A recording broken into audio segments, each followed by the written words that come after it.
Woo! Hey, good morning. You're listening to Conservative Cat on Cities 92.9, the news and talk Bloomington Normal. So do appreciate you tuning in each and every single morning. Guess what, folks? We have so much news to get to this morning.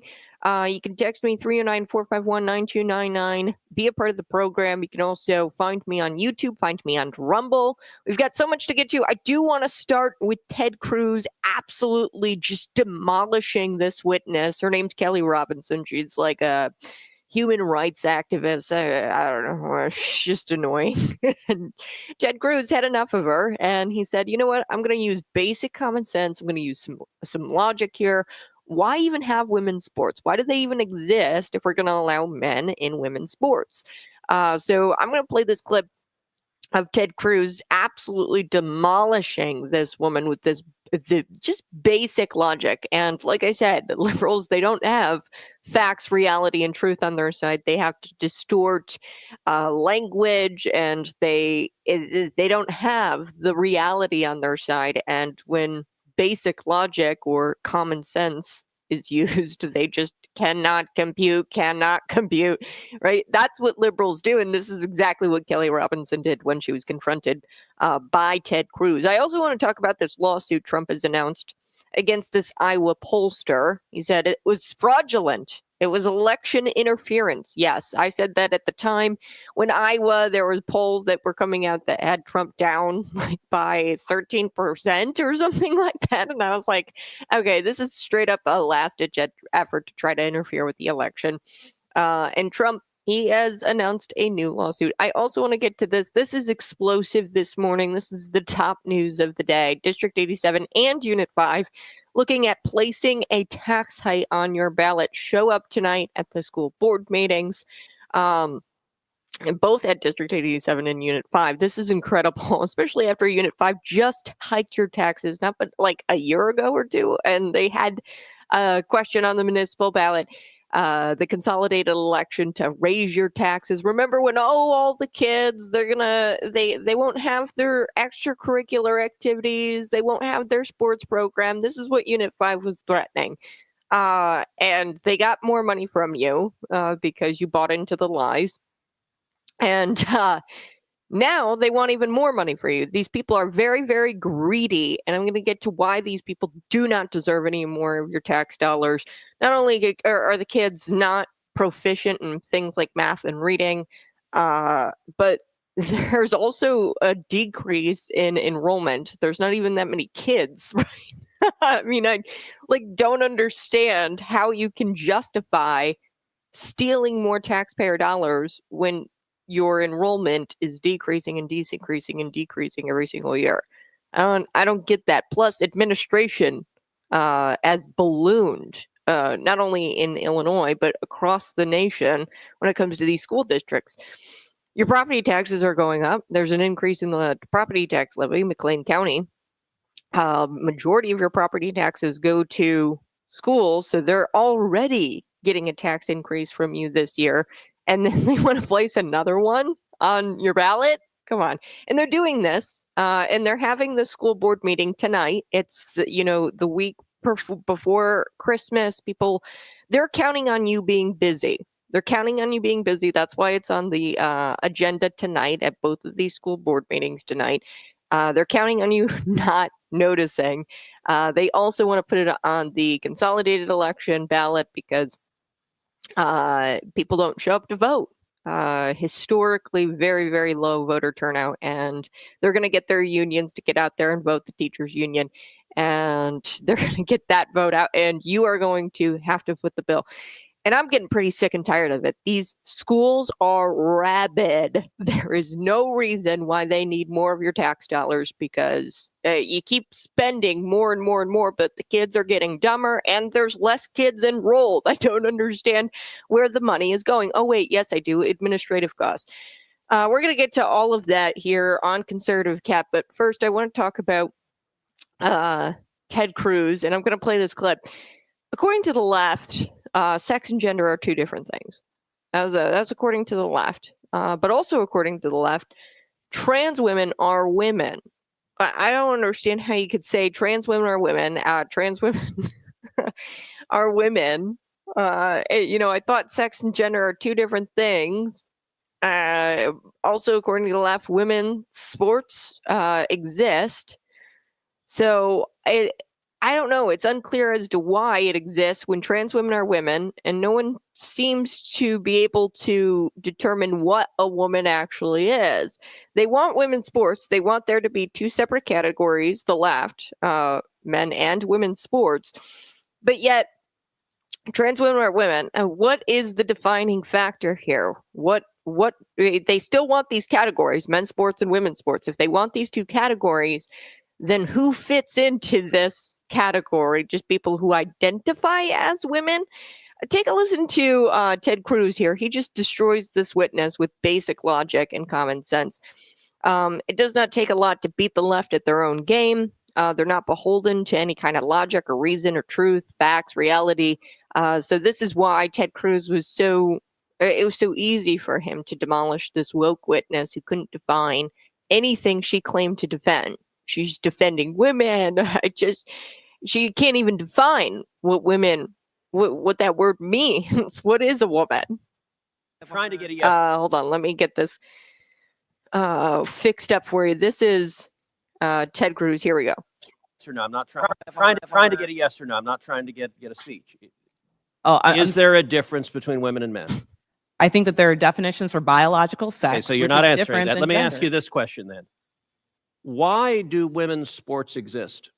If you can't define a difference between women and men, why not abolish women's sports and just tell little girls to swim with little boys and see who wins? Oh, I'm simply saying that that sex is My different question, than gender. why and I do believe that women's sports have a great exist? value. I mean, Senator, I'll tell you right Ms. now. Robinson, please answer the question I'm asking you. Absolutely. Why do women's sports exist? I think that there are so many positive benefits to sports. But I mean, why have a we've talked separate about it here category for today. women? If there's no difference between women and men, why to have women's sports? I'm saying that there's a difference between sex and gender, and that the NCAA has rules in place, which they have for the last decade. Mr. Chairman, I would like to enter into the record an article from Duke Law called Comparing Athletic Performances for the Best Elite Women to Boys and Men. And it goes through examining in 2017 the top records for women in the world in various track and field events. So, for example, in the 100 meter, the top record for women in the world was 10.71 seconds. Now, that record for the number one woman in the world in 2017 was in the year 2017 broken by 124 boys under 18. In that same year, the record for the number one competing woman in the 100-meter dash in the world was broken by a total of 2,474 men. There you go. Boys were beating women's top scores. Okay, top scores in the 100-meter or whatever he was talking about here. The little boys were beating women, professional women athletes scores, and then you had 2,000 men, professional men athletes, beating that number in the 100-meter. So Cruz, he sparred here with this woman. Her name's Kelly Robinson, just a rabid human rights activist. And when you say human rights, it actually just means, transgender rights, or people giving transgender people more rights than anybody else. That's what Human Rights Campaign does. Okay, and they sparred during the Senate hearing discussing men and women's sports, and things did not go over well for her. Obviously, the leftists, they grapple with reality. Why have two separate categories? Really? Let's start to unpack this thing. Why is there a women's category and a men's category in sports? They can't defend their lies because they're not rooted in reality, and they're not beholden to logic. The most irritating thing about the left is how they dance around their nonsense. Okay, that's what's really irritating here. She was saying, "Oh, I have a different definition for biological sex and gender." They dance around their nonsense, and they can't comprehend they can't even comprehend what they mean. Okay, if trans women are women, what is the point of having a women's division? Really, if we're just going to allow men, trans women, who are men, if we're just going to allow anybody into women's sports or people who identify as women, what's the point of having two separate categories? If women's sports have such a great value, and leftists say that they're not arguing that there shouldn't be two categories, they say that there should be two categories. But if they have such a great value, then why does she endlessly defend this ideology? If it does not go, like she endlessly defends this ideology, the trans ideology, and it goes directly against having a separate category for women. Okay, if you're just going to allow just anybody who identifies as a woman, then at that point, it doesn't really matter if there's two categories. Gender ideology cannot be defended when questioned with the simplest form of logic. Okay, that's what Ted Cruz did here. He just used logic, yet they will uphold it as if it's gospel for reasons that they can't even explain. This whole difference between gender and biological sex, that's what they try to say. But they can't even use that explanation because it begins to crumble.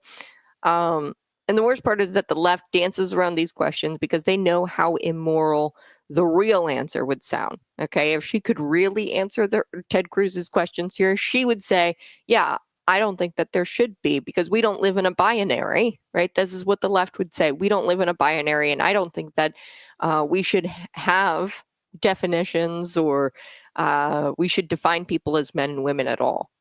Okay, and that's terrifying, to live in a world where we don't live in a binary, where hot is hot, where cold is cold, and we don't have words and language to describe things. That's what they want. The answer, the real answer, is that they don't want men and women. They don't want language at all. And it's just immoral. That is immoral. That's 1984 type stuff right there. So it's not possible to morally and logically defend gender ideology, especially when it comes to women's rights. This is why no matter how many times they are asked, their ideology can never stand up to the simplest form of scrutiny. Why is there two categories? I'll tell you why there's two categories, because men and women are different. Men have biological advantage over women in things like sports, and there's two different categories, so it's fair. Okay, that's why there's two different categories. I got to take a quick break, but as you can see, the leftists, their ideology never can withstand the simplest form of logic, and Ted Cruz used it beautifully here. He just tried to get her to answer, why in the world do we have women's sports? Why in the world do we have men's sports? Why not have no categories at all? If we're just going to allow trans men or trans women who are men into women's sports. All right, I'm going to take a quick break. You're listening to Conservative Cat on Cities 92.9, the news and talk Bloomington Normal. You go ahead and smash that like button to share this out with your friends. We're going to be coming right back talking a little bit about Trump announcing this lawsuit against this Iowa pollster. I remember at the time when Iowa came out with their polls, like, it was definitely noticeable that this was a last-ditch effort to try to interfere with the election, to try to get people to think that he was going to lose Iowa. They had him down by like 13 percentage points, and I was like, come on, give me a break, guys. This is like blatantly election fraud, election interference, where they're trying to dissuade Iowans, people who are living in residents of Iowa, to not go out and vote for Donald Trump because he has no chance, right? This is a tactic that the left uses with the polls, and to try to sway public opinion about certain candidates, right? About the candidates. So the media, the left, I repeat myself, they came out like within like the last week, I think it was, of the election, and they tried to say that he was down in Iowa. And what they were trying to do was try to get it to sound like even Iowa is against Donald Trump. And that was blatant election interference. So, following his $15 million ABC settlement that George Stephanopoulos had to pay out because he called him a rapist, Governor J.B. Pritzker has done that as well. So maybe you should file an adjudicated rapist, I guess, is what Governor J.B. Pritzker always says Donald Trump is, and that's just, it's an outright lie. And you had George Stephanopoulos repeating it on a show multiple times. I think he was interviewing Nancy Mace, and that's where this $15 million comes in. But he got that settlement, and he announced plans to file another lawsuit against a pollster. Her name is Anna Selzer, and she's with the Des Moines Register. And they published a poll that showed that Kamala would win Iowa by several points. Okay, so Trump won that state by over 13 percentage points, by the way. They had him down by a whole lot. Maybe it wasn't 13%, but by several points. It was, I got to check my numbers here, but he says that was blatant election interference, that was fraud, and that this pollster knew exactly what they were doing. And that's why she came out with those fake numbers, because they wanted to actually interfere with the election. So he announced that he plans to sue 60 Minutes over editing Kamala's answers as well. They did an interview with Kamala Harris, and I'm going to get to this clip as well because it's really, really funny. I'll play you the actual answer, and then I'll play you the edited answer that they used on 60 Minutes. She was asked about the war with Israel and Hamas. She was asked about that, and there was an actual answer that sounded like a bunch of gobbledygook, right? Kamala Harris can't string together basic sentences. But then the edited answer makes her sound much more educated and much more, how do I put this? Not like she's drunk out of her mind 24/7, right? It sounded coherent, this answer that they edited for Kamala Harris. And 60 Minutes told Donald Trump in the interview that he did with them that he wasn't going to be afforded this luxury of having his interview edited. He was never afforded that opportunity. So we're going to get to those edits and what they sounded like and how Donald Trump is suing them for that. The media has been hijacked, okay, by leftist extremist activists.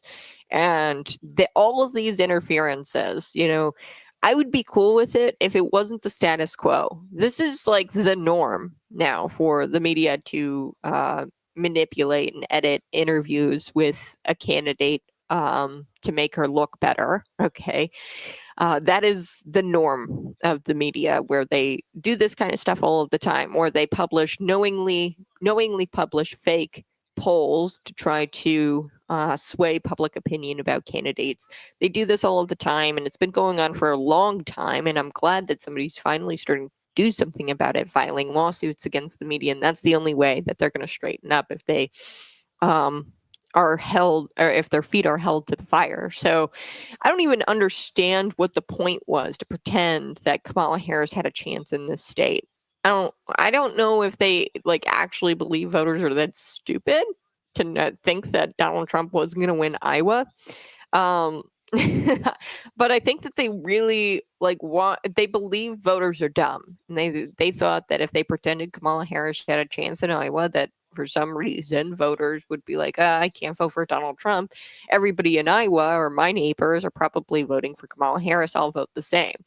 I think that's actually what their thinking is here about voters, if they come out with these fake polls. So I really don't understand the intent. I'm guessing. But the goal here was to clearly interfere with the election in Kamala Harris' favor, and at the end of the day, that's what this is all about. So we're going to be right back.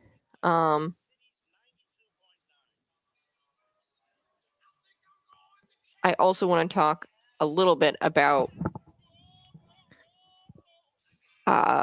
District 87 and Unit 5 and their tax hikes this year. It's going to be on the ballot. So hang tight, smash that like button, and subscribe.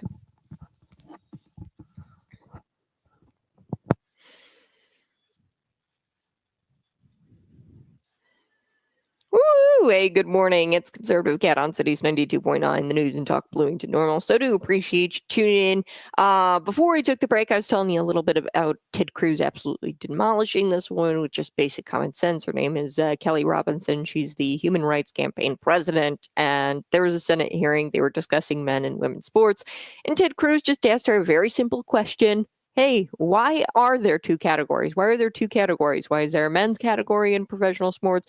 And then why is there a women's category? And she couldn't deal with it, okay? Because the left, they often grapple with reality when trying to defend their foolish lies, okay? So she couldn't defend herself. And the most irritating thing about the left is how they dance around their nonsense. They can't even really comprehend what they mean.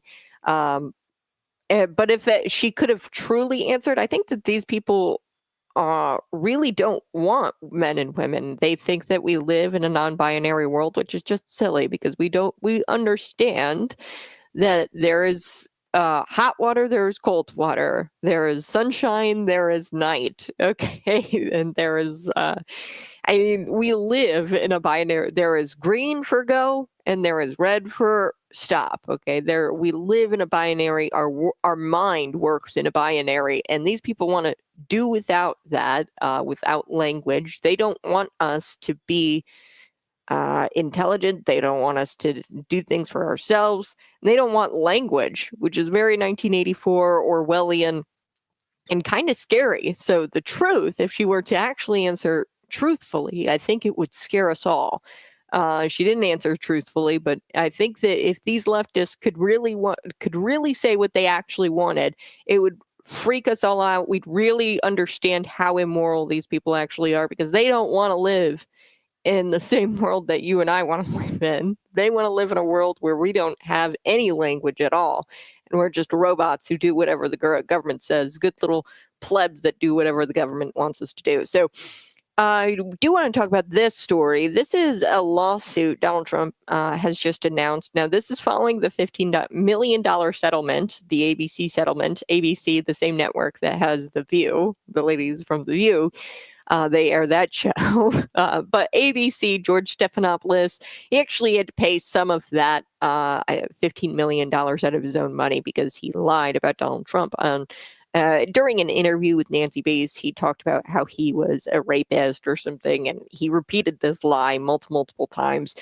Now, Donald Trump has announced another lawsuit against a pollster. Her name is Anna Selzer, and she's with the Des Moines Register. Now, they published, if you remember in the 2024 election, like probably a week before the 2024 election, there was a poll out there that had Kamala Harris up in Iowa by several points, which is just blatant election interference. And that's what Donald Trump says. Here we go. Well, I'm going to be bringing one against the people in Iowa, their newspaper, which had a very, very good pollster who got me right all the time. And then just before the election, she said I was going to lose by 3 or 4 points. And it became the biggest story all over the world because I was going to win Iowa by 20 points. The farmers loved me and I loved the farmers. And it was interesting the way she did it. She brought it down 2 weeks before. She said I was going to only win by 4. That was a big story. But that was good because she brought it down from like 22 points to 4 or whatever the number was. Way up, an easy win. We never even thought to go there. I respect them. I love them. And they understand there's no reason to go there because she brought it from way up, walk away, which it was. And it turned out to be in the election, too, by the way. It was a win by many, many points. And then she brought it down very smartly to 4 a couple of weeks before. And everyone said, wow, that's amazing. He's only up by 4 points. Then she brought it down to where I was down by 3 or 4, whatever number she used. And that was the Des Moines Register. And it was their parent. And in my opinion, it was fraud and it was election interference. You know, she's gotten me right always. She's a very good pollster. She knows what she was doing. And she then quit before. And we'll probably be filing a major lawsuit against them today or tomorrow. We're filing one on 60 Minutes, you know about that, where they took Kamala's answer, which was a crazy answer, a horrible answer, and they took the whole answer out and they replaced it with something else she said later on. Later on in the interview. So Trump, he won. Okay, he won the state of Iowa by 13 percentage points, and she had him down the pollster by 3 or 4 points or something like that, which is absolutely ridiculous. He won the state and he claims that the poll was fraudulent and it was an election interference. I don't really understand why he would lie about something like that. He also said that he plans to sue 60 Minutes for editing Kamala Harris's answers. Now, I do want to share with you this clip from 60 Minutes because first you're going to hear the actual answer and then you're going to hear the edited answer. And he wasn't afforded this, okay? This was a luxury he wasn't afforded. Donald Trump, Kamala Harris's answers got to be edited, but when he did the interview with 60 Minutes, they weren't going to edit anything at all. So according to Metadite, this is a news outlet. They said she said I was going to lose by 3 or 4 points. This is what Donald Trump said. And it was because the biggest, and this became the biggest story all around the world. Okay. And I was going to win Iowa by 20 points. But then all of a sudden she had me down by 3 or 4 points. Then Trump explained why he believes or the basis of his lawsuit here. In my opinion, it was fraud. It was election interference. She got me right always. She's a very good pollster. She knows what she was doing. She quit right before. And probably we're going to be filing a lawsuit against them today or tomorrow. And then he said that they were filing one. The media has been hijacked. They're filing another lawsuit against 60 Minutes. He goes, you know about that? They looked at, they took Kamala Harris's answer, which was a crazy answer, a horrible answer. And then they took the whole answer out and then replaced it with something else she said later on in the interview. And they spliced it up, which made it sound like it was a great answer. But it wasn't like the first one. So she answered the question. They took that whole answer out and then they replaced it. And this was a pre-election interview with Kamala Harris. So they're suing 60 Minutes CBS for that. And I'm so glad somebody's doing this because it wouldn't bother me if you're, editing answers or if you got things wrong. But this is the status quo. Like, they do this kind of stuff all of the time. And I'm getting pretty sick and tired of it because they're doing it purposefully. That's really what it is. It's all about. The media is purposefully trying to interfere in our elections and sway public opinion and mislead the public blatantly and just flat out lie. So I don't know what the point is to pretend that Kamala was had a chance to win Iowa. Maybe, to try to sway public. Look, Donald Trump isn't even going to win the red state of Iowa. You shouldn't vote for him if you're a Republican because your buddies in Iowa aren't voting for him and Republicans in Iowa aren't voting for him. Maybe that's do they think you're that dumb? Clearly, you talk to your neighbors. Most of your neighbors probably voted for Donald Trump. I think that these people actually believe that the voters are that stupid that they believe something so dumb like Kamala Harris was going to win Iowa, and that should actually change the way I vote, because all of these people, they're trying to manipulate the public into doing what everybody else is doing.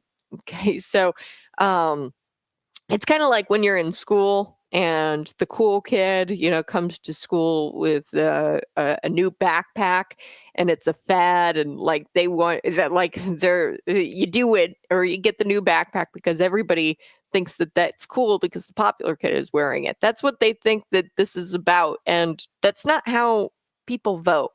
They vote in their best interest. They don't really follow the leader when it comes to voting. I don't think that that's how people actually vote. But let's take a listen to this. This is the actual answer on 60 Minutes. You're going to hear that first, and then you're going to hear the edited answer on 60 Minutes. So take a listen to this. This is what Donald Trump is suing over. Take a listen. But it seems that Prime Minister Netanyahu is not listening.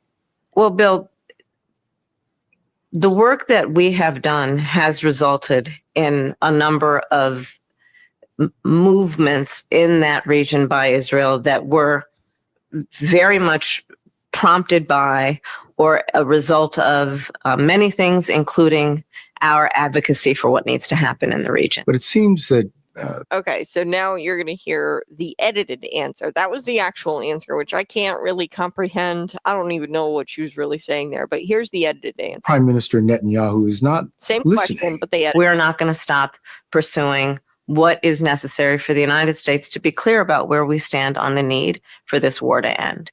But it seems that yeah, so they literally took out her old answer, like the actual answer. They took it out and then they replaced it with something she said way later in the interview. So in other words, 60 Minutes lied to the American people for the sole purpose of getting Kamala Harris elected. And so did the Des Moines, Iowa Register when they published this obviously fake poll. They tried to lie to get people to vote for Kamala Harris. And the worst part about this is that they have no problem portraying Trump as an idiot while making her seem like she is competent. And we all know that that's not true, that Kamala Harris is incompetent. And they've got no problem, 60 Minutes. Actually, I'm going to get to this. The lie of the year, according to PolitiFact, was they're eating the pets lie. Okay, which wasn't a lie, and we'll get to it here a little bit later. But they have no problem trying to make Trump look like he's the idiot. Meanwhile, they make her look like she's competent, and we all know that she buys wine under an alias, under a fake name. So I don't know about you, but I don't know any sober people who would do something like that. So it's unclear exactly what the outcome of this potential lawsuit is going to be against either 60 Minutes or Des Moines, Iowa, the Register there. But it's about time somebody actually gave the media establishment, this liberal, white, predominantly white established media, gave them a run for their money. You know what I mean? Like, they need to get they deserve these lawsuits, because this is the status quo. These are not mistakes. These are not, oh, we're just going to edit it for the sake of clarity. This is deliberate election interference. This is deliberately lying to the American people for the sole purpose to get Kamala Harris, the Democrat candidate, elected. So I got to take a quick break, but you're listening to Conservative Cat on Cities 92.9, the news and talk bluing to normal.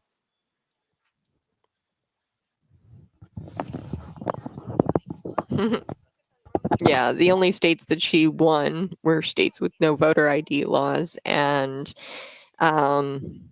they had to count for a month after the election to win that. Yeah, here in Illinois, specifically, I think it's kind of interesting. We have a 2-week, which I think by 2026, that's going to no longer be a thing. I hope that the feds address this. This is the first thing that they need to address, because we need to get our elections under control before anything else.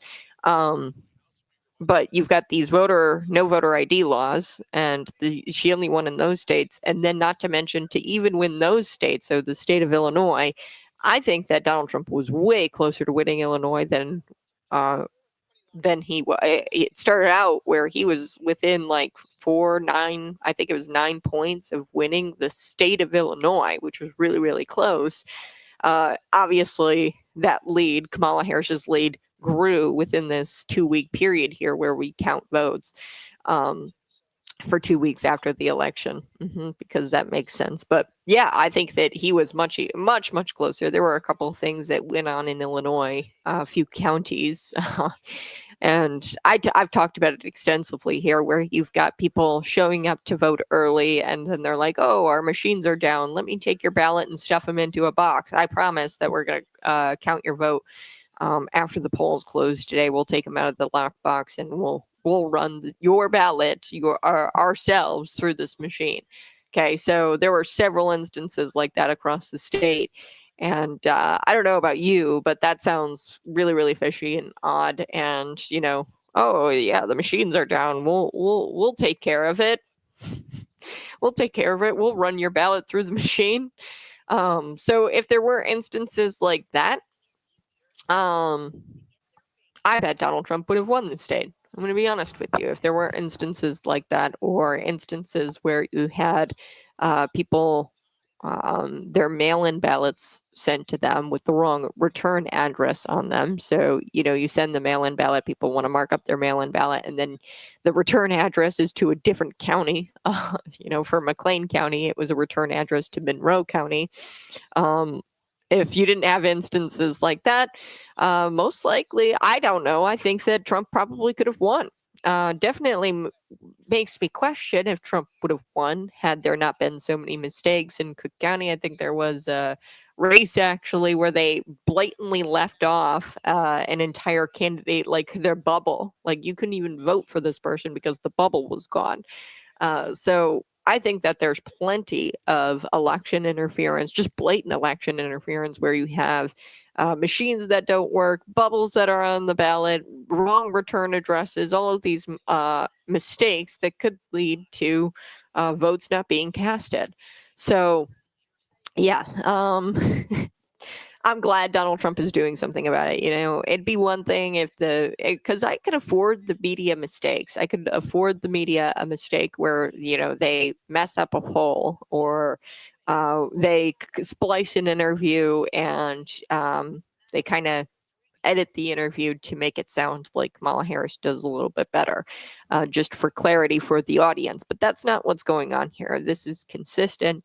There's multiple times where they are just clearly misleading the American people and lying to the American people for the sole purpose of getting their candidate elected. And by their candidate, I mean the Democrat candidate, because these people, CBS, ABC, alphabet letter news, right? They are all in it for the Democratic Party. So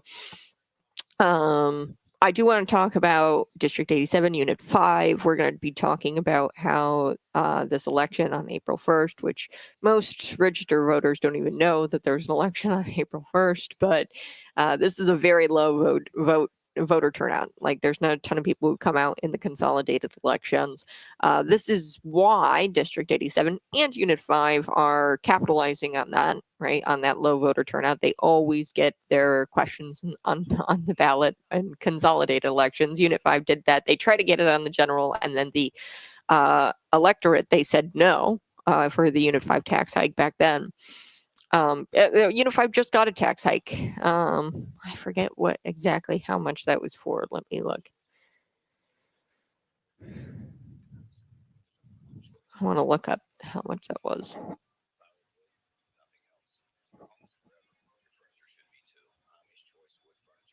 Okay, so it was a second attempt, Unit 5. They got this referendum on the consolidated election ballot because they knew that they had a better chance at that, getting it on a consolidated election ballot, because they could just get all of their union acolytes out there, the union members, the teachers union, to get out there and vote, and it would pass. Okay, so 59% of voters approved this referendum. This was back in 2023, April of 2023. And I forget exactly how much this goes up. I'll have to look that up, but it was a tax hike. Remember when they said, like, oh, your kids, they're not going to have extracurriculars. They threatened you. They said that there was a budget deficit. They would have to do budget cuts, if the district didn't get this approved, which was just a threat. They just constantly want more money for the district's administration. I'm going to walk you through these numbers. It's going to shock you. Wait a second.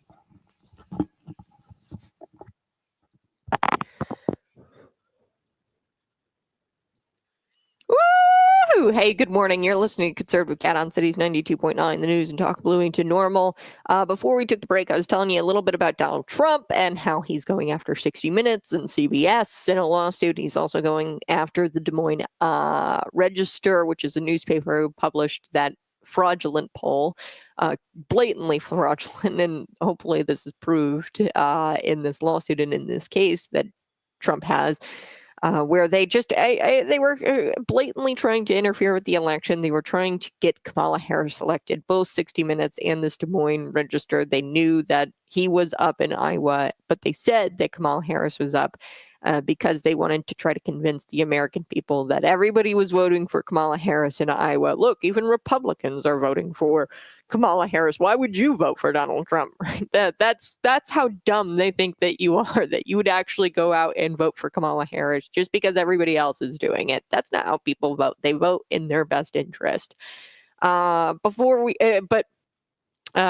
I don't know what these potential lawsuits, what's going to come out of them, but I'm glad that somebody is going after the media establishment because they deserve these lawsuits. This isn't just mistake after mistake. This is just a blatant lying to the American. They just blatantly lied to the American people to get Democrat candidates elected.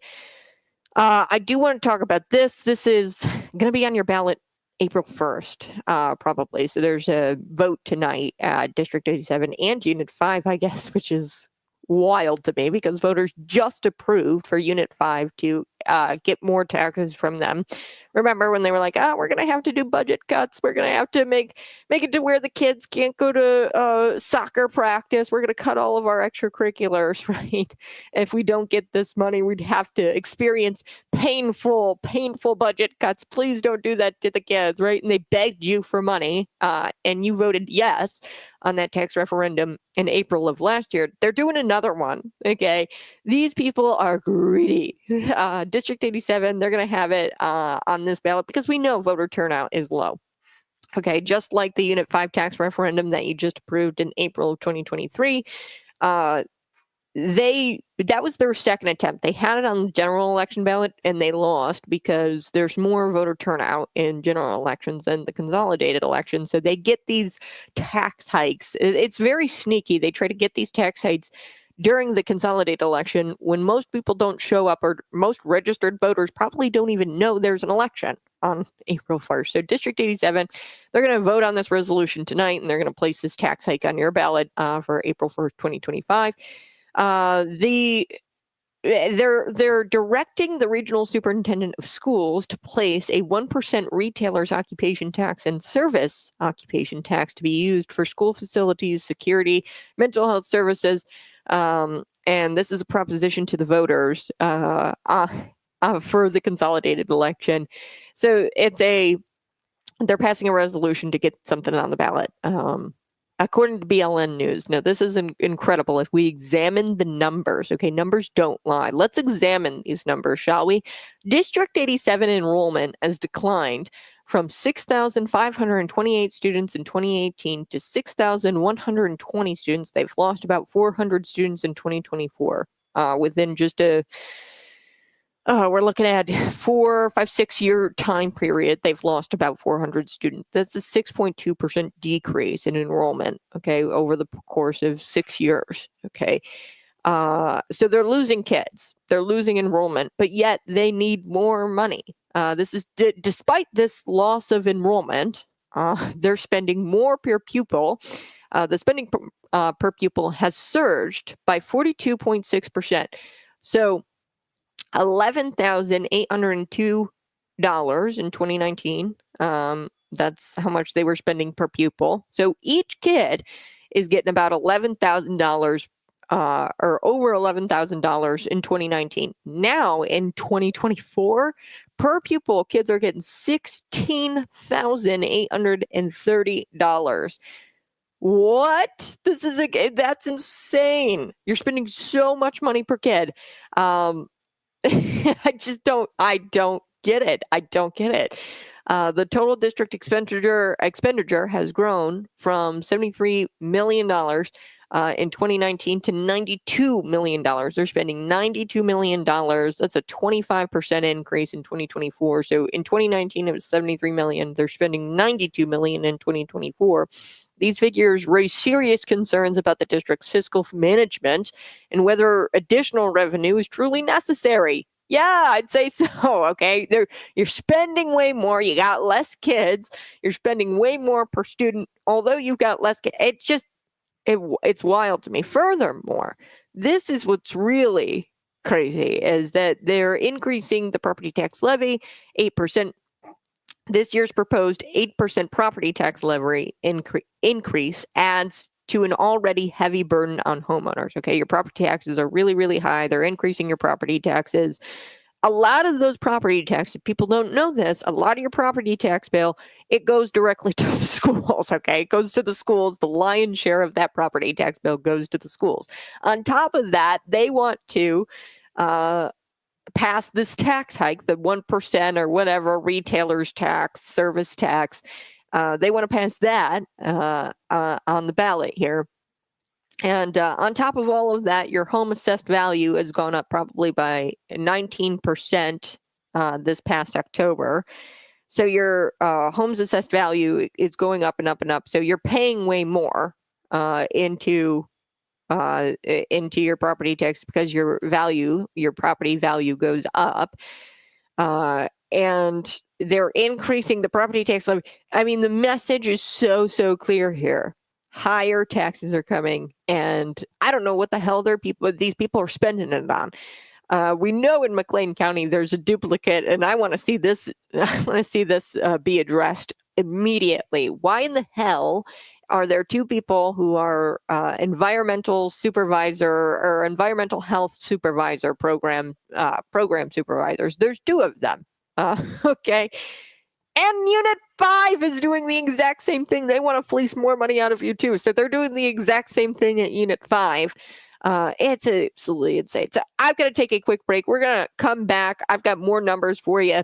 What you need to know is there's not a whole lot of kids that are attending, like the enrollment is decreasing, yet all of the funds are increasing. Your tax dollars, your taxes are more and more tax dollars than ever before are going to these districts.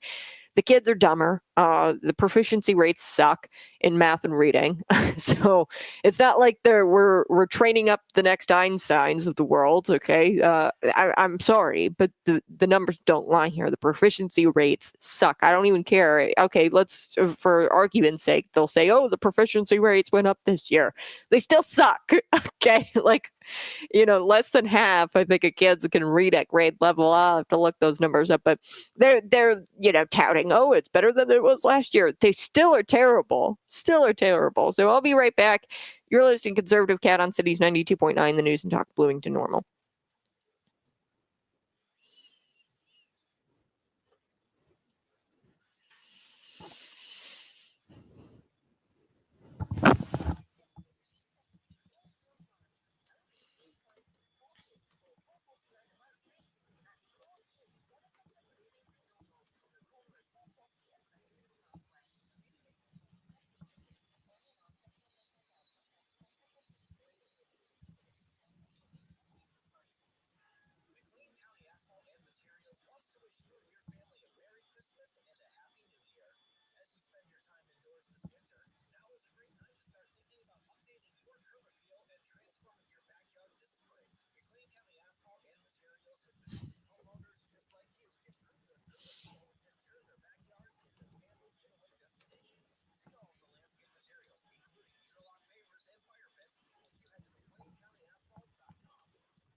Woo! Hey, good morning. You're listening to Conservative Cat on Cities 92.9, the news and talk Bloomington Normal. Yes, Unit 5, District 87. They want to put a tax hike on your ballot. It's a question that asks, hey, should we implement a 1% retailer's occupation tax and a service occupation tax to be used for school facilities, security, and mental health services?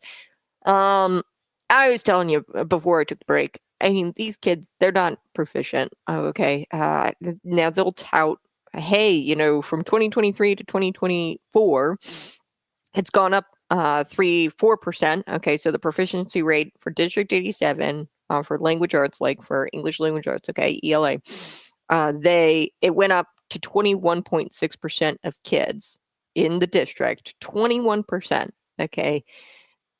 In 2024 are proficient in reading, okay, and in English and language arts ELA. That's terrible. That's terrible. Okay, 21%. You can say, oh, it went up by so much, that's still really below the state, which isn't great either, 39%. So that's less than half of kids in Illinois districts. So statewide, 2024, 39% of kids are proficient in ELA. And in District 87, so like you're performing below state levels at District 87. And then in McLean County, the Unit 5 district, okay, so in 2024, it went up and they're doing a little bit better than state level, which I said was 39. They're doing a little bit better than that. But I also told you that there's a reason for that. I got to get to that reason on the other side of this break. I don't have a whole lot of time, but short of it is that they changed the proficiency standards to make it higher for kids to make it easier for kids to be proficient. So we're going to be taking a quick break, but that still sucks. 40% of kids, so less than half of kids are proficient. We're not talking excellent. Less of them are than half are proficient in ELA. And it's even worse for math. So I'll be right back. You're listening to Conservative Cat on Cities 92.9, the news and talk of Bloomington Normal. Yeah, so let me share this with you. Now this skyrocketed the proficiency rate. So it used to be 36% of kids, and it was below the state level in 2023. I'm going to share this with you here. Here we go. Okay, so let me zoom in a little bit here. Maybe you can see it a little bit better. Okay, here we go. Okay, so you guys can probably see that a little bit. You've got the 40% at 2024, and then you've got the 39% statewide in 2024. Now, these numbers have gone up a little bit, as you can see, from 2023, but still kind of sucks, okay? Less than half of them are proficient at ELA. Now, let's take a look at math. I want to take a look at math here.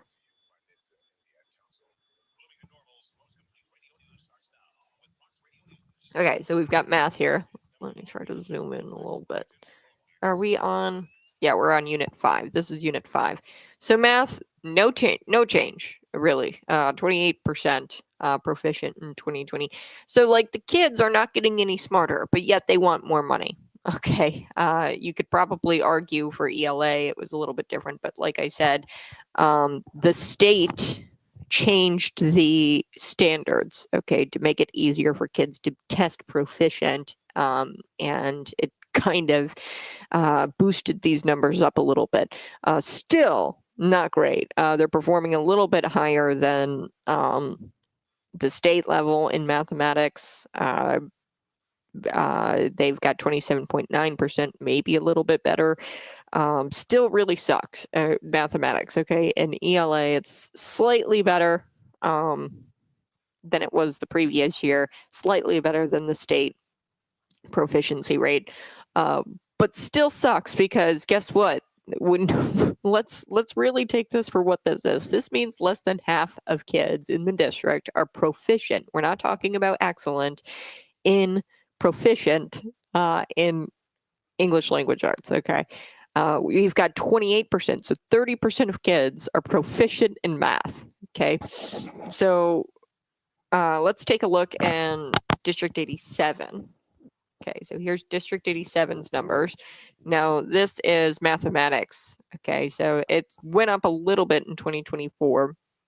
Might be bouncing back because of COVID a little bit, but it's also probably because they changed the standards at a state level. They've been going after the standards, trying to make it easier for kids to test proficient because these numbers are embarrassing.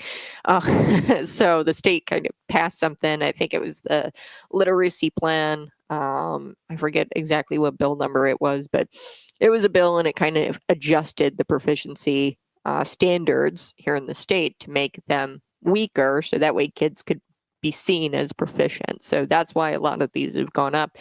Statewide, performing way under the state in 2024. The proficiency rate for math was 27%. District 87 is performing at 13%. That's abysmal. Let's look at ELA. Gone up slightly by 4 percentage points in 2024. Like I said, there's a reason for that. It's because at the state level, they lowered their standards, made it easier for kids to be proficient in these things. But they're still performing terribly. Okay, so they've got 21%, whereas the state, they're nowhere near the state, 40%. Okay, we're at 40% in 2024 of kids statewide and K through 12. They are performing 40% proficiency. So 40% of kids statewide are proficient in ELA.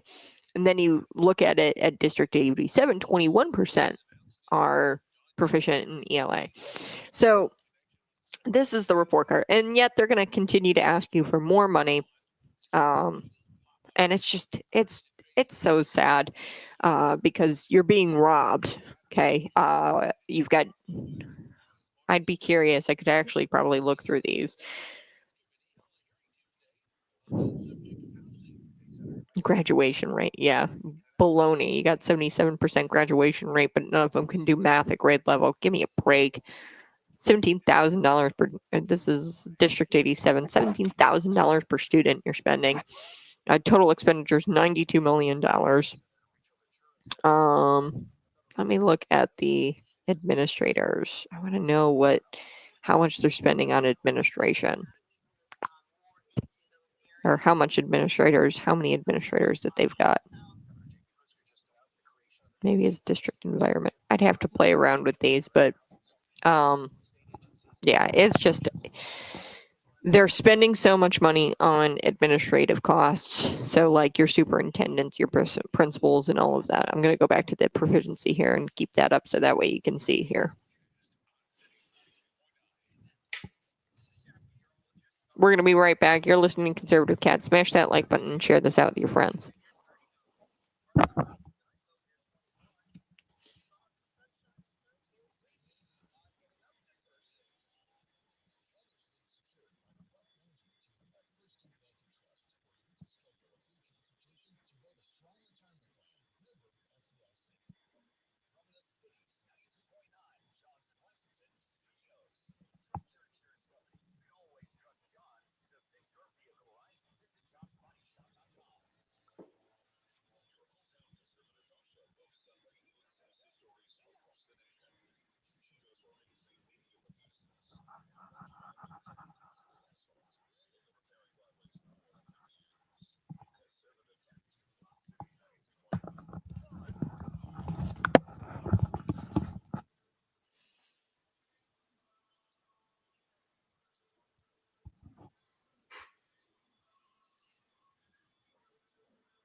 Woo! Hey, good morning. You're listening to Conservative Cat on Cities 92.9, the news and talk Bloomington Normal. Let's examine the numbers, shall we? So District 87, they want to raise your taxes. Tonight at their school board meeting, they're going to vote on this resolution. They're going to probably adopt this resolution that requires the regional superintendent of schools to place the 1% retailer's occupation tax and service occupation tax to be used for schools facilities, security, mental health services, all great things that we want our kids to have in public schools. Here's the kicker, though.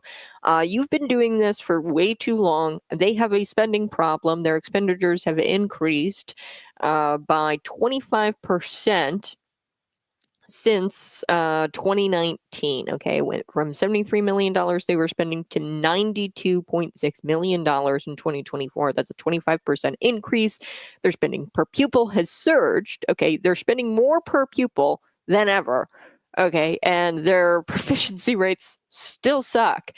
They might have gone up slightly, and like I said, I think it was due to this literacy plan that they had passed at the state level that kind of changes the proficiency standards, makes it easier for kids to be deemed proficient because they were sick and tired of seeing these low proficiency numbers. So the state had to step in and say, we got to change the standards. We got to lower the standards in order for kids to test more proficient.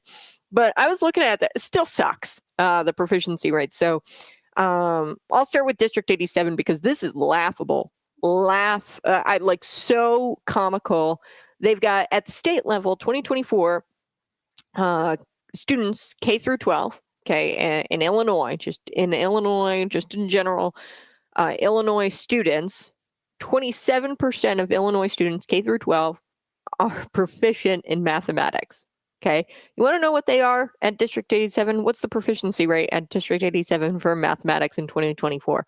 13.2%. 13% of kids can do math at grade level. Like, give me a break. Give me a break. This is doing math at grade level. They're not doing well. ELA, sure, it went up by 4% since 2023. Like I said, I think they changed the proficiency standards at the state level, makes it easier for kids to be deemed proficient. In 2024, they changed it in 2023. But like I said, that went up by 4 percentage points, even with those changes, okay? So you've got 17% proficiency in English language arts. ELA at District 87 in 2023 went up a little bit to 21% in 2024. And then you look at the state level, or at a state level in 2024, near 40% of kids can do ELA at grade level, about 40% at grade level. So half. Okay, like that's they're not even performing at the state level, District 87. They're not outpassing the state averages of the ELA proficiency score. So that's District 87. Unit 5, kind of same thing. Maybe they do a little bit better.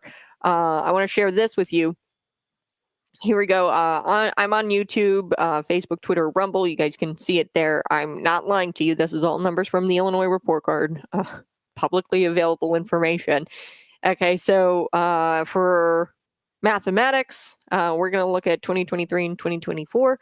Went up a little bit, not really. It's about the same from 2023 to 2024. Mathematics, only 28% of kids can read at grade level, or can do math at grade level at Unit 5. 28% of kids can do math at grade level. Like, think about that for a second. Like, you've got 100 students. Let's just take 100 students at Unit 5. Only 28 of them can do math proficiently in that grade level. Like, give me a break.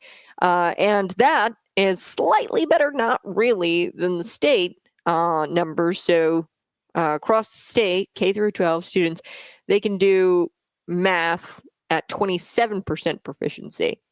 Okay, so 27% of Illinois students can do math at a grade level. So let's look at ELA. Now, there was a boost here of about 4 percentage points for ELA from 2023 to 2024. Like I said, COVID it affects these numbers. Also, that 2023 literacy plan where they kind of dumbed down the proficiency standards at a state level makes it easier for kids to be deemed proficient in Illinois. they've got 40% of kids can do ELA at grade level. So reading at grade level, okay, in 2024. Less than half of kids. So like I said, let's look at this. 100 students. You pull 100 students from Unit 5. Only about 40 of them are going to be able to do reading at grade level, which is really sad. It was even worse in 2023, or it was even worse in 2023. Only 36% of them could do reading at grade level. Now, they are outpacing the state slightly by like a percentage point or something like that, because at the state level, 39% of kids, a little over 39% of kids can do reading at grade level. So the proficiency rates suck. That's my point. But yet they're spending more per student, per pupil than ever before, and they're asking you for way more money, okay? Despite enrollment being down as well, by the way. So District 87 numbers, enrollment has declined from 6,528 students in 2018 to 6,120 students. So over a 6-year time period, it's a 6.2% decrease in enrollment. I don't get it. I really don't get it. They're getting all kinds of more money, no kids. And here's what it is. What are they spending their money on? Well, they're raising the teacher salaries. In Unit 5, the teacher salary has gone up by $4,000 since 2018, more than $4,000 since 2018, a little over. And then District 87, since 2018, their salaries have gone up more. So they've got lots of increases to their salaries, not just the administrators, but the teachers. Okay, the teachers are getting paid way more for doing what? I'm going to be honest with you. Proficiency that less than half of kids can read at grade level. Give me a break. I'm going to be honest, like this is the only profession that you can get in and you can have crappy results and still get paid more money. Okay, so there's been a huge growth in district administrators nationwide. Since 2000 to 2019, the nation's administrators grew by 86%. Student growth during this time was only 7%. Teachers at 8%. So really what's going on is they're lining the pockets of people like principals, superintendents, a lot of these administrators who don't actually teach in the classroom, but they're also lining the pockets of the teachers because they're increasing their salaries more and more. Every single year, they get 8,000. At Unit 5, the average salaries jumped from $96,000 to $8,000. In 2023, that was from $96,000, and then it increased into so since 2018, administrator salaries have increased to $96,000. That's an $8,000 increase. So from 2018, they've been paid $8,000 more. So that's like a little over $1,000 increase, salary increase, pay bump every single year. District 87, there was a $4,000 average salary increase from about $96,000 average salary in 2018 to over $100,000 average salary of an administrator in 2023. So the administrators are getting paid way more. The teachers are getting paid way more. There's less students. The students are not proficient in anything.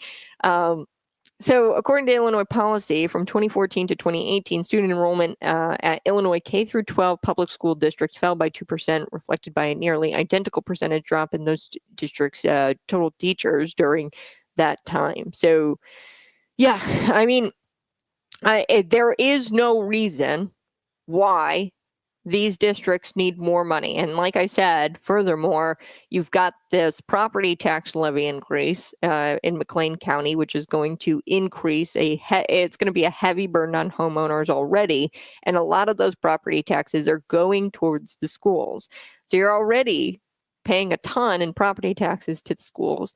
Now they want to increase this retailer's tax, service occupation tax. It's too much. I don't understand how they can do this without you laughing in their faces. And I know some of you are going to say, oh, I want my kid to still be in band or still be in soccer, and I don't want to jeopardize that, so I'm going to vote yes for this.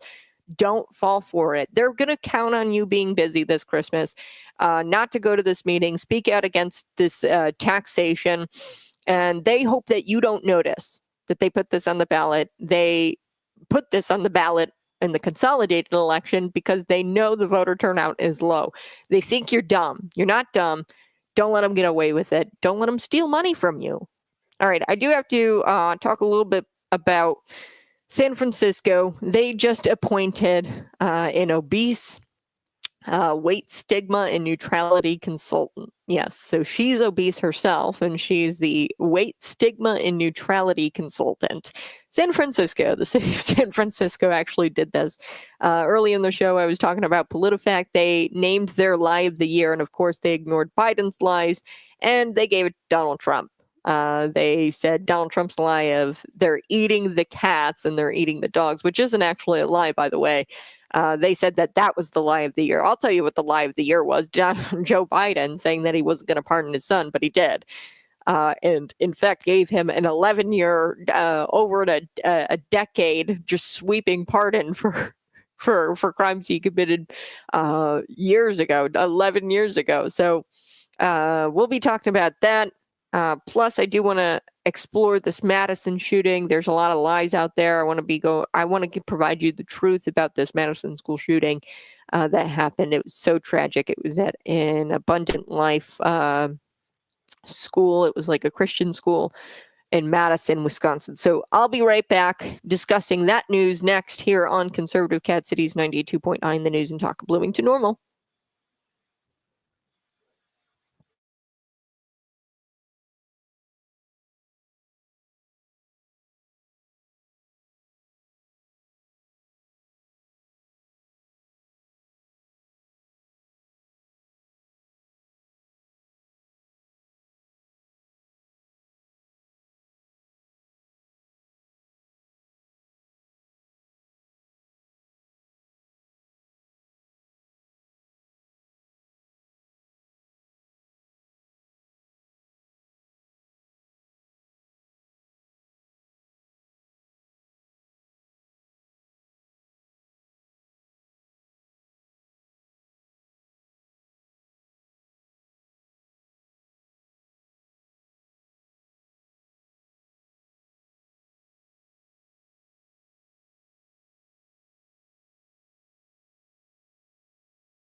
Woohoo! Hey, good morning. You're listening to Conservative Cat on Cities 92.9 News and Talk of Bloomington Normal. I'm so grateful that you are here with me. Now, I do want to talk a little bit about this story. I'm hesitant to talk about it because it's really weird. And I'm sorry I gotta do this to you, but she is she was just appointed by San Francisco. So the city appointed Virgie Virgie Tovar, and she is the San Francisco Department of Public Health consultant on weight stigma and weight neutrality, because they deemed this a real thing, I guess.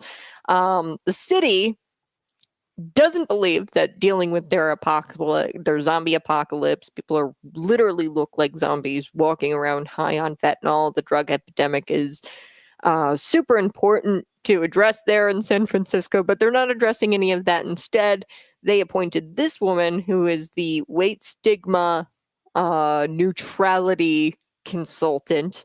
And yes, you guessed it, she's obese. Here's what she looks like. You guys can find me on YouTube, Facebook, Twitter, and Rumble. Now I'm going to play this clip. This is of the San Francisco weight stigma czar. Take a listen. Hi, my name is Virgie Tovar, and I'm the author of You Have the Right to Remain Fat, as well as a few other books on fat positivity and body acceptance. When I think about what people might be surprised by or what you wouldn't think of when you think of eating disorders, I immediately think of being a kid. I was a kid in a larger body, a teen in a larger body, and also I'm an adult in a larger body. And the message I always got from my doctor was shrink your body by any means necessary. And it really felt like there was a sense of a don't ask, don't tell. So because I truly, truly, truly believed, right, and this is where I think the surprise comes in, I really believed that this was about my health. I really believe that my doctor was right, because why would I believe anything? Hi. Okay. As it turns out, she didn't lose any of the weight by any means necessary, as her doctor had instructed her to do. So her name is Virgie Tovar, and she is now the San Francisco weight stigma czar. This really shows you how insane progressives' priorities are, because they're not addressing the zombie apocalypse. You know, to be honest with you, I still think it's a waste of taxpayer dollars, but if they were addressing, and if they didn't have a drug addict epidemic, if they didn't have a zombie apocalypse going on in San Francisco, this wouldn't bother me as much. The entire city is falling apart. There's people pooping in the streets. The homeless population is soaring, and they decided that they were going to hire this woman and use taxpayer dollars to hire this woman. And she's pretending that she has, like, and I don't know. I mean, she could have an eating disorder. She has had or had an eating disorder. I don't even know what the heck fat acceptance is. That sounds like an eating disorder. Fat acceptance, like you're just accepting that you're going to be fat and unhealthy. I mean, this is your doctor told you to lose weight because you need to lose weight to be healthy. What? Why is this a movement? Fat acceptance to sell? I don't care if you're fat. I don't care. Nobody really cares if you're fat. Your doctor is going to tell you that being fat is unhealthy. What, you want to try to convince doctors not to tell their patients they're fat and that they need to lose weight? Is that what her whole goal is here with the San Francisco weight stigma czar? If I didn't know any better, I would say that she's trying to convince herself that being fat is healthy, not us. I don't think that she's trying to convince us that being fat is healthy. I think she's trying to convince herself. But I do know better, and I won't say that. According to Fox News, Virgie Tovar, the author of You Have the Right to Remain Fat and other published works on fat positivity and body acceptance, announced on her Instagram that she was hired to consult the department, calling the collaboration an absolute dream come true. So this is her absolute dream come true, working for the government, taking money from the taxpayer to try to educate people on how being fat is actually healthy, and everything that you've ever understood about obesity and being overweight up to this point is just a lie, I guess. So people have the right to be fat, but what gives you the right to take money from other people to pay for those people's medical bills. That's where your freedoms, like my freedoms, to not be robbed for your lifestyle. That's what I care about. Okay. We're getting to a point where I'm paying for state government, Illinois government. This is an actual fact. I'm paying for state employees Ozempic. Okay. They choose their lifestyle. They choose to eat Twinkies and Ho-Hos and chug Mountain Dew. Okay. And that's cool. If you wanted to live that lifestyle, totally fine. I don't want to subsidize that lifestyle. I don't want to pay for your Ozempic because you want to lose weight or you want to look skinny, even though you're not willing to do the sustainable thing, which is diet and exercise. Why do I have to subsidize your lazy, bad choices? I don't want to do it anymore. And plus, I'm paying for you to get out there and tell people that being fat is healthy. My taxpayer, this is a burden upon taxpayers, and it's a burden on the taxpayers who aren't living in this gluttonous way. We're paying for you to have this job to be the weight stigma border or the weight stigma czar. And I don't understand. So Tovar, she has vocalized that she's against diet culture.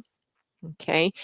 She's against BMI metrics. So everything that we've used in the past to determine if you are a healthy individual and if you need to, get on an exercise regimen or a diet. Okay. Now, this video posted by Project Heal. This is a nonprofit organization. And like I said, this is just like a fourth branch of government, nonprofit, NGOs, non-government organizations. They control everything. Okay. I guarantee you that Project Heal probably had a good hand in getting this woman hired. Tovar discussed in this video how medical professionals pressured her to lose weight since she was a child, and she had falsely believed that they were doing this with her health in mind. Yeah, I'm sorry, but I don't think that doctors are going to tell you to lose weight because they want to see you lose weight. I don't think that they could really care. They could care less about the appearance. I think that they actually really want you to be healthy, and that's why they're telling you to lose weight. Oh boy. She goes, I really believed that this was about my health because it was. I really believed my doctor was right because he was. And I was using the language of they were using the language of getting better. If you were to lose weight, you'd get better. Yes. So she probably was experiencing health problems. The doctor said, hey, these health problems will be corrected once you lose weight. And she said, it actually threw me into a state of anorexia.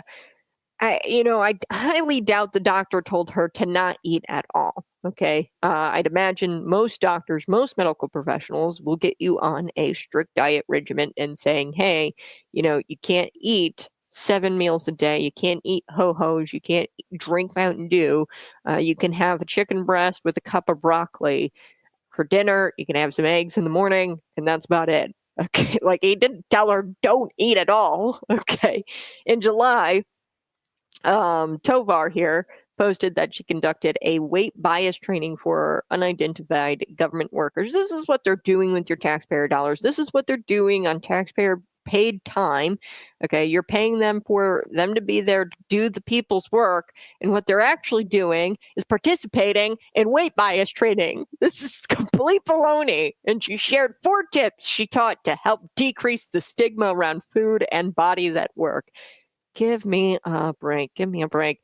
Okay, so here's a thought. If you put as much energy into losing weight as you do trying to shame me into paying for your poor choices, your poor health choices, and subsidizing your fat, lazy lifestyle, if you put as much energy into losing weight yourself, just maybe you wouldn't be in this mess, and maybe you wouldn't feel so shameful if you just put some work, put some effort into, I don't know, losing weight, lady. I just don't understand.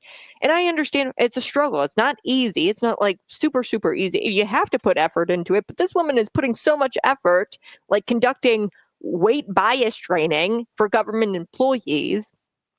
Like if she were to just put a slight like amount of effort into maybe losing weight, she wouldn't be in this mess.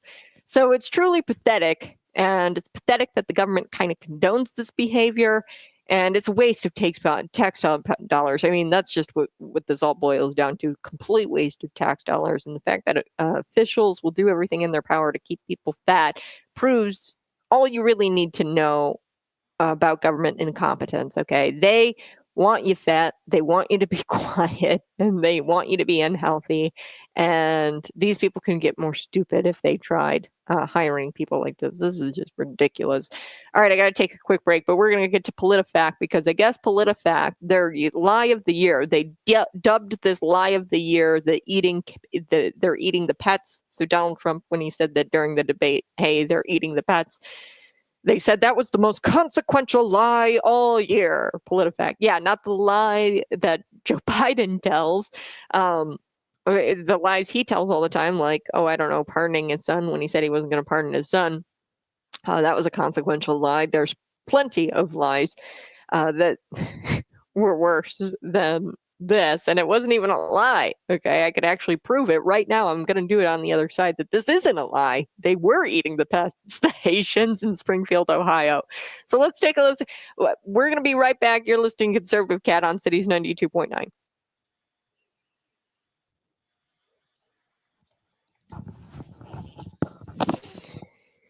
Oh boy. Yeah, so I don't like to see fat dogs. I think it's cruel to do that to a dog. Yeah, there is actually. So I actually did a story on this not too long ago. It was some sort of like humane society type organization. I think it was actually in Russia, but they were like feeding this cat like cookies and soup, and they thought that they were like being nice to this cat, and this cat actually like wound up like having really bad joint problems and like health problems. I mean, everything we know about health is that obesity is not good. Okay, quite literally, it clogs your arteries and it stops your heart. It's hard on your joints. You can't walk. I mean, I don't think it takes a scientist. I don't think it takes a doctor to really say, hey, being fat is actually a detriment to your health. It doesn't take a doctor, because guess what? The consequences of you being fat prove that it's unhealthy for you. You can't walk. You can't move. Okay, so that's proof that that's not good for you. Being immobile, I think we can all agree, is not good. So my problem isn't really, you can do your lifestyle. Okay, if you want to stay fat, you want to eat O's and eat yourself to death, just like smoking cigarettes, you want to do that, that's fine. Where I start to have problems with it is when we start to hire people like this woman to get out there and try to convince me that being fat is healthy, to try to tell me what the opposite, to straight up lie to me, and to use my taxpayer dollars to hire this woman, and then to also subsidize that behavior. So, for example, here in the state of Illinois, we're paying tons of money for the state employees to be on things like Ozempic and high cost weight loss pills, okay, like Ozempic. And we're paying for that because it's government healthcare, right? And they're on government healthcare. It's a government healthcare plan that they're on. And these are like very pristine plans, healthcare plans that they're on, okay? Now, they pay a little bit of the premium. The government employee pays a little bit of it, but you and I pay taxes for them to have most of their government health care. Okay, so I have a problem subsidizing your fat lifestyle, so you can just drown yourself in Twinkies and then get on Ozempic and live that kind of lifestyle. And you don't have to, do the sustainable thing, the taxpayer-friendly thing, which is just to exercise and have a decent diet, right? Which doesn't mean that you can't eat all the foods you love. Like, that's what I just don't understand about these people. Like, they're always like, oh, weight stigma, be your true self. You don't have to be anorexic. There's this stigma around fat people. There should be fat acceptance. You shouldn't be telling doctors that they need to accept fat people, right? Or accept the fact that they're fat. Doctors should tell them, hey, you're fat. You need to get on a diet plan and an exercise plan. That's just part of what you're supposed to do. And I understand that it's hard, especially because it's our food. It has all kinds of additives in it, and it's hard to. But like, I mean, we put so much effort into other things. Like, I feel like health should probably be number one or number two in your life, like your health and keeping it maintained and doing the right things for it. We put so much effort into, for example, her job is to, criticize people for, or to try to get people to believe that being healthy is fat. She puts so much effort into that. She conducted all of these, weight bias trainings for government employees. If she were to just put a little bit of effort into her own health instead of lecturing me about what I think about fat people, probably would have. She probably would have a better life, healthier.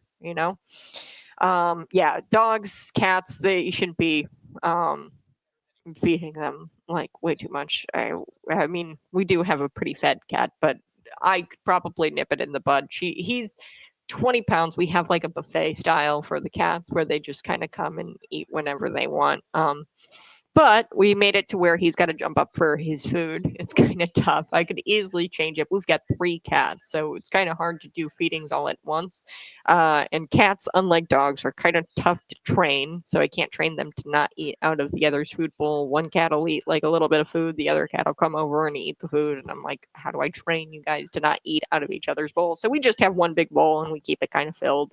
I did put him on like a better diet. He isn't like extremely fat. He's just a bigger cat. But yeah, it is cruel to do that to dogs, to cats, to keep them fat. It's harder to manage your cats. And like, unlike humans, you can't tell them and they can't comprehend, hey, being fat is not good. Okay. They can't comprehend that because they aren't humans. We as humans have an obligation to tell each other, as a doctor would tell their patient, hey, you're fat, you need to correct it. So just a big waste of taxpayer dollars in San Francisco. Let's get to PolitiFact and their lie of the year, the most consequential lie of the year.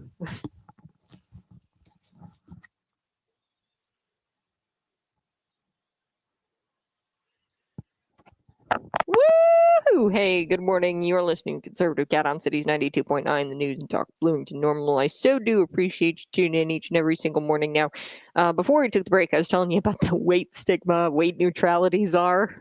They hired this woman, appointed this woman. Her name is Virgie Tovar. She's assisting the Department of Public Health, and she's going to try to combat people who won't accept fat people, which I don't think it's really that. I don't think that people really care if you're fat or not. When I start to care is when I have to subsidize your lifestyle and your bad choices. Okay, I don't want to have to subsidize that behavior. I would say the same thing about people who smoke cigarettes. If you started asking me to pay for people's Ozempic using my tax dollars, I don't want to pay for, people. There's medications out there for people to quit smoking. I don't want to pay for people's poor decisions, bad decisions, their bad lifestyles.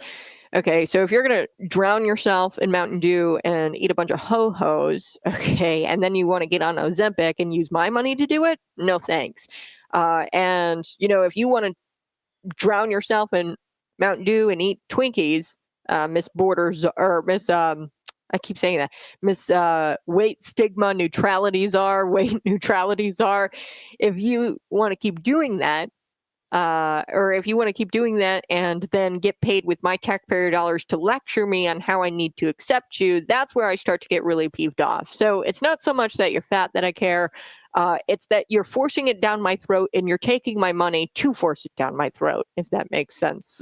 So I do want to talk about this lie of the year, PolitiFact. They've got this lie of the year. They said that the lie of the year is they're eating the pets, right? The famous quote from Donald Trump during the debate.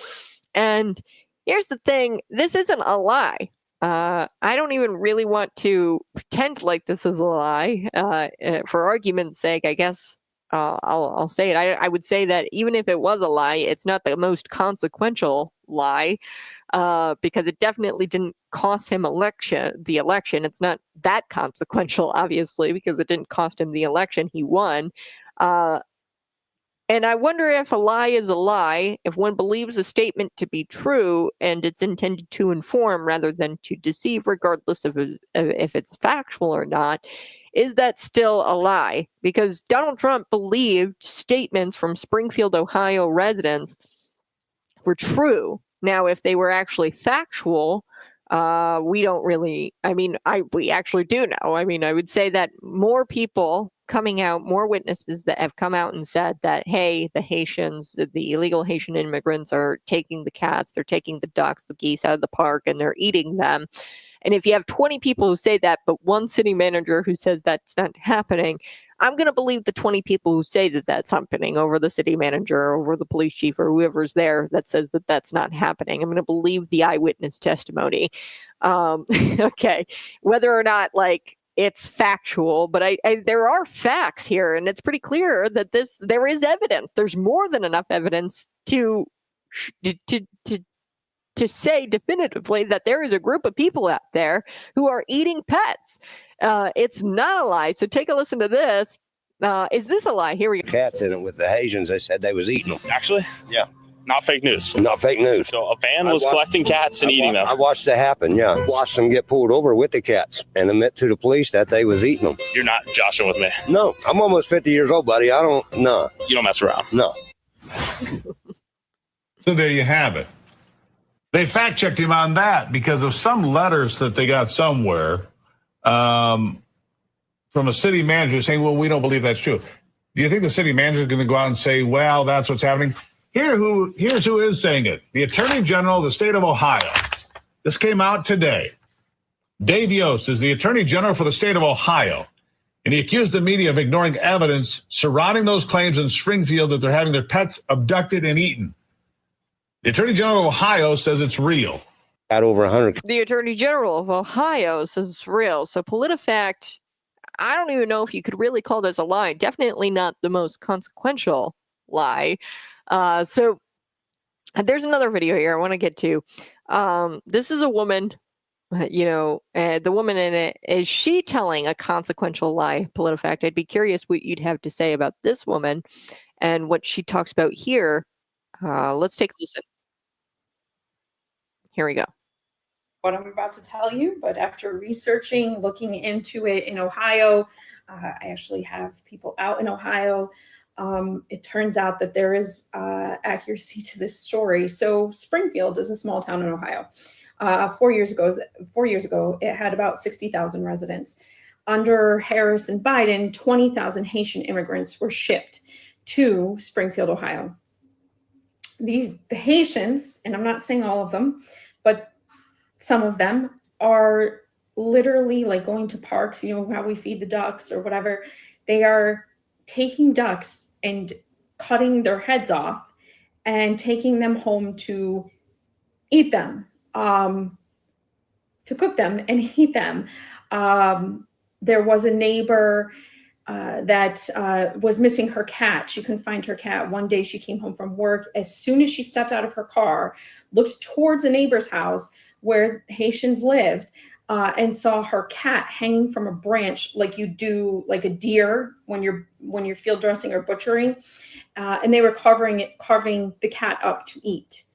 They've been doing this to dogs. They've been doing it at Snyder Park with the ducks and the geese. This is Harris and Biden's. They flew these people in. Okay, so I'm not here to say you should believe all of these residents, right? But if there's hundreds, I would say residents at this point who have said that they've seen this happening, where they're actually eating the pets or eating the ducks out of the park. It's a problem when the media is just totally disregarding the struggles of these residents or the statements of these residents. And Donald Trump just simply said, hey, I hear from the residents there, they say that they're eating the illegal immigrants, the Haitian immigrants, they're eating the pets. And the big problem and what was lost in this story is that they're being treated like second-class citizens in their own hometown. And there is a real struggle going on in this small town.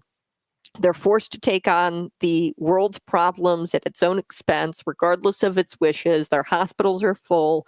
They don't assimilate to the culture there. And whether that be eating cats and dogs or pooping in holes and covering it up, which has actually happened in places in the United States where you've got illegal immigrants who poop in the ground and cover it up like with sand and like dirt, and they poop publicly.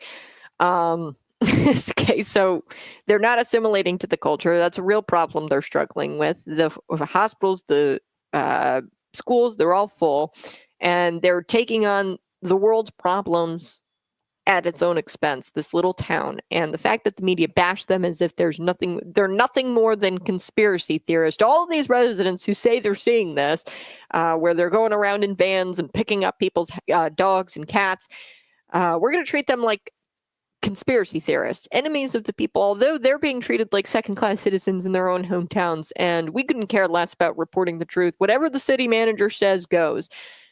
I would love to see somebody write an article about the most consequential lie from PolitiFact, because there's been plenty of lies from PolitiFact, Snopes, a lot of these fact-checking places. They lie all of the time. And I'd love to see somebody write an article about the most consequential lie that they've told. What do you think? What is actually the most consequential lie? I would say that the biggest lie would be... Actually, the biggest lie would probably be, one, Joe Biden winning the 2020 election. Two, Joe Biden saying that he wasn't going to pardon his son, then he actually pardoned his son. I mean, the lies are just too long at this point. The lie that Kamala Harris was democratically selected by people, right, to be the Democratic nominee, the presidential nominee. She didn't run her primary. The lie that I think actually the most consequential lie, here it is, I'm going to say it right now, Joe Biden's mental health, and that he is just sharp as a tack, and he is bright, and he is just vibrant.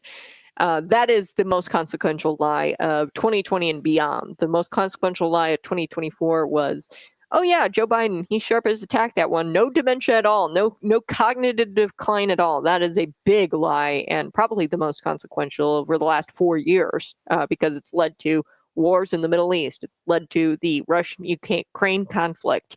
It led to the botched with the Afghanistan withdrawal. So many bad things have happened under this administration simply because Joe Biden isn't running things. I'll be right back. You're listening to Conservative Cat. Next. Corn Pop is a bad dude. I love that song. I don't know if you've ever heard it, but I got hairy legs. Yeah, the most consequential lie of all time, I think, ever in American history, is that Joe Biden is sharp as a tack, and that he is not experiencing anything like dementia or Alzheimer's. I think that is the most consequential lie of all time, because it's led to all kinds of things like the terrible Afghanistan withdrawal, the Hamas terrorists on October 7th, just brutalizing Israelis. Then you've got Russia, Ukraine. It led to that because nobody's actually running anything over there. Okay, there's no president because he's got mashed potatoes for brains. I mean, I hate to say that, and I've looked at, and I've actually gone down this with you before, and I'd have to kind of pull these pictures and do a side by side, but you can kind of tell that Joe Biden's ear is droopy. So at some point, I think in 2021, I think shortly after the inauguration of Joe Biden, he might have had some sort of stroke, because his ear actually looks way lower on one side, and it looks bigger actually in another pictures prior to 2021 after the inauguration. His ear like isn't drooped, so like you can actually see it almost looks like, you know how you have like earlobes that are detached and attached. So genetically sometimes people get like the attached earlobe. It looks more like an attached earlobe at this point on Joe Biden, whereas in older pictures it looks detached. Really what it is, it's that his ear sunk a little bit. You know how like when you have a massive stroke, your face kind of like goes down? I think that he had a massive stroke and they hid it. So When we come back, we're going to talk about this shooting because it's important to get to because there's a lot of fake news out there. It was the Abundant Light Christian Academy in Madison, Wisconsin. Natalie, she went by the name Samantha, which was really weird. Rep now. She brought a handgun. She was 15 years old and really, really tragic. Injured 6 people, killed a teenager, and killed a teacher. So she killed 2 people, 6 people injured. There were 2 in critical condition last time I checked. Now this happened. When did this happen? Monday? Yeah, Monday. Now people have been saying that she's a MAGA supporter and that she's a Trump supporter, and it was politically motivated. That couldn't be further from the truth. It is actually politically motivated from what it looks like. As far as what we know about the motive here is that she was a radical leftist feminist who hated men. Okay. She discussed several instances where she's discussing how she wants to kill all males, and she went on a rant online about how she wanted to discuss or how she wanted to kill all males. She went on a long, disturbing, or she has a long, disturbing online history of being obsessed with school shooters and death. So we do know that this woman was not by any means a Trump supporter, or this girl. I said woman. She's 15 years old. It's just so tragic. This seems to be somebody who hates men, and this seems to be the motive. Right now, the shooting fits the narrative here that she hates men, and unfortunately, the left, they're not going to, if this doesn't fit the narrative, and if there's too many facts that prove that it doesn't fit the narrative that a Trump supporter gunned down young kids in a school with an AR-15, right? Which it wasn't even an AR-15. That's a lie. She didn't use an AR-15. She used a handgun. Most shootings, 80%, I think, of shootings, all shootings are handguns. So we're going to talk about this shooting, and I'm going to just provide you some facts, okay? The left is going to claim that this warrants gun control. Now, that's not going to do anything to stop these school shootings. By disarming the citizenry, you're just making the risk worse for gun violence. If you disarm the citizenry, I think it's kind of interesting. The only place these mass shootings kind of happen are gun-free zones. So let's get to that story here now.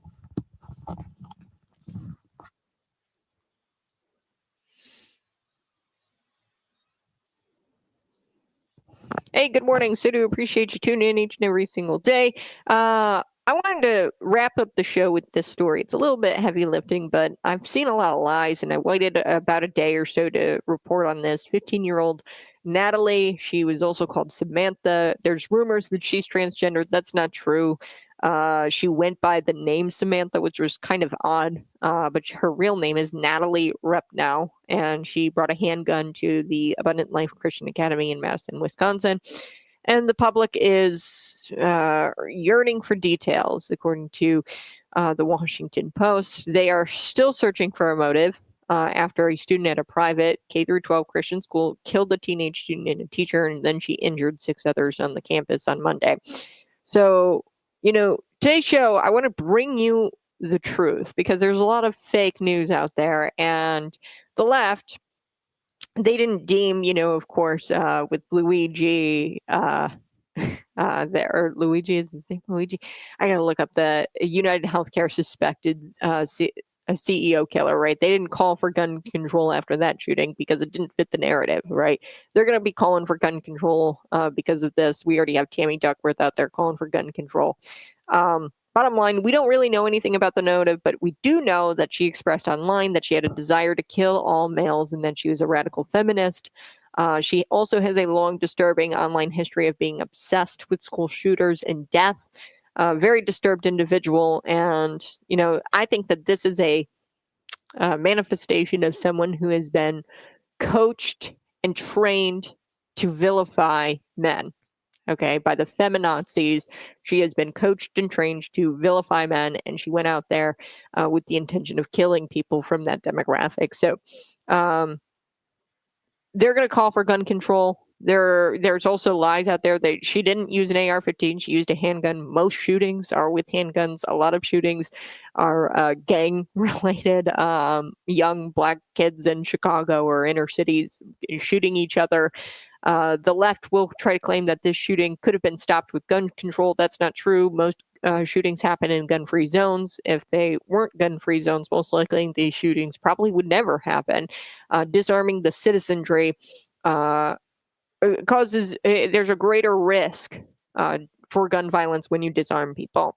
So that's a couple of the lies out there. She is not a Trump supporter. She is not a MAGA supporter. This 15-year-old girl. In fact, I think she was a radical leftist feminist, according to her social media post and online interactions. So you guys have a blessed day. Bye-bye. I love you. Had to provide those details. Find me on YouTube, Rumble, and subscribe to the channel. We'll be back at it again tomorrow morning. You have a blessed day, and we'll be back tomorrow.